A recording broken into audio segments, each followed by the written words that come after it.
大家好，我是 Zai。如果你最近经常经过 Ghim 地区，你一定会被这些木的绿色所吸引。是的，这就是 Ghim Ascent。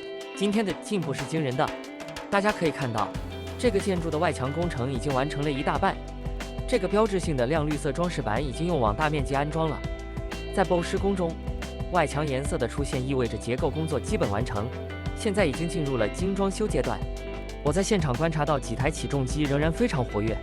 虽然上面的楼层已经接近顶部，但工人们正忙着建造屋顶水箱和机械层，这通常是建筑物封顶前的最后一步。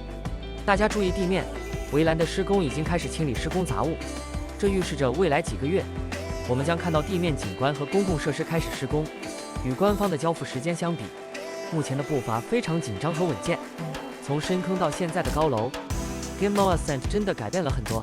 如果你也期待尽快拿到你的钥匙，记得关注我的频道，我会为你保留每一个进步时刻。我是 Zai， 下次见。